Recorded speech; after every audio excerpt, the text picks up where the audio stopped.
Thank you for coming by. This is an American project. Please be sure to like the video and share it if you can. If you like my videos, then please subscribe.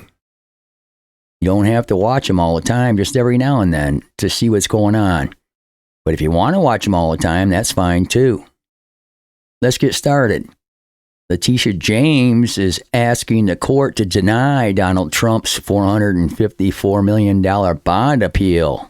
Ooh, that's a lot of money. She wants to take one of his buildings, but I get to thinking about it, and I'm wondering, well, is she going to sell the building for what Trump thinks it's worth or what she thinks it's worth? Because she will get about half the money if it goes with what she's been thinking. That would be quite ironic, wouldn't it? Now, this story is written by Claire O'Hare.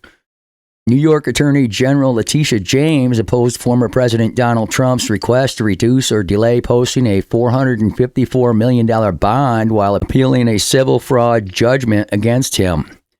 James argued Trump did not fully explore options to post the bond. Required to be 120% of the judgment amount, or $557 million. Trump's broker said such a large bond is rarely seen for private companies. Donald Trump says it's a practical impossibility. James countered billion-dollar bonds have been required before.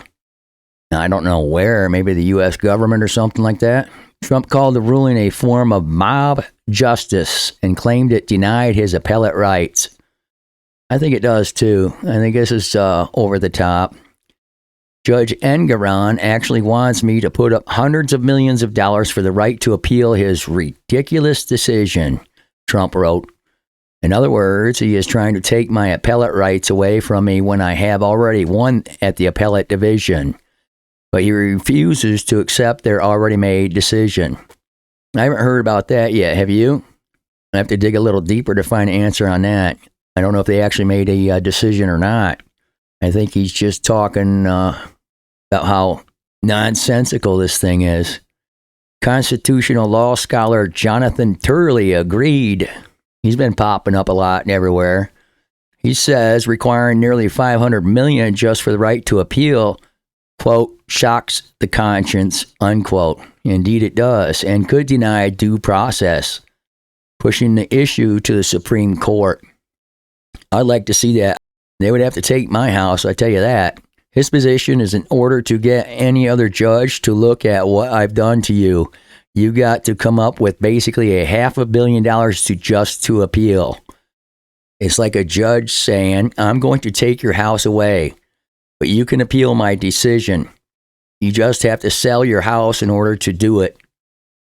Many people look at this as a type of almost mob justice, Turley said. Trump's team could appeal this all the way to the Supreme Court. On occasion, the Supreme Court has intervened in state actions, for example, on punitive damages. And so that points damages can become so high, they deny someone due process of law. This is falling into that extreme category, in my view. I find it appalling. Indeed. It shocks the conscience that you have to pony up this type of money just to get someone to look at what you believe, and I believe is an excessive ruling by this judge, Turley said. James wants the full bond amount to enforce the judgment if Trump loses his appeal. Okay, that's been bouncing all over the net. The judgment, based on bad legal practices, are overturned or denied. It should be clean and legal like you would expect. A lot of guys are up in arms in New York. They're worried.